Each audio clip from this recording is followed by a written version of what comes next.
Hi, I'm Scott Danner with Freedom Street Partners, and today I want to answer a question we actually got in one of our videos. So we recently published The Intimacy of Money, and it's gotten a lot of legs. A lot of people, as usual, have commented off the record to me. One of the things that came back to us is starting late as investing, as an investor in general, or just starting late saving.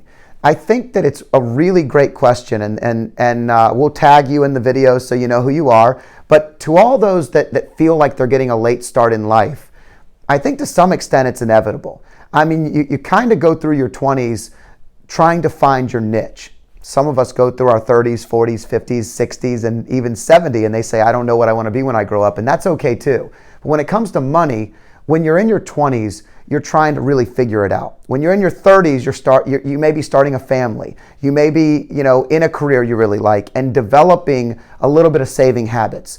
And by the time you get to 40, you're starting to think, gosh, I've got about 20, 25 years. I got to figure this out.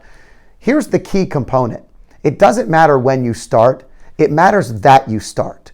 That's the key. So many people look at debt the same way. They evaluate their debt and they're like, oh, I can't pay this off. It's too large. Or they want to invest and they're like, oh, I have a 401k, but I just don't do a lot. Each year, if you just increase a little bit year after year after year, you're amazed at what you save. There are several stories and I've heard tons of them. One of the things that I know that my longtime partner in crime, Amanda, she worked with me for over 14 years. We used to have a deal and an agreement where I would really highly encourage her, maybe stress a little deeply, that she needed to put money in the 401k plan, and each time there was a bonus. And it's just been awesome to have the conversation, 15 to 20 years later, of how happy people are that we had that conversation at 23 years old. And that was 23. That wasn't so much starting late, that was starting early. It works both ways.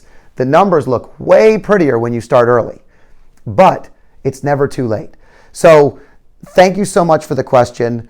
The reality is, dig in, start now, get advice if you need it, start on your own if you need it, whatever gets you going. And I highly encourage you to ask for help. Ask questions below. We're happy to help you in any way that we can. I'm Scott Danner with Freedom Street Partners, and hopefully starting late is something you're willing to do, and start now.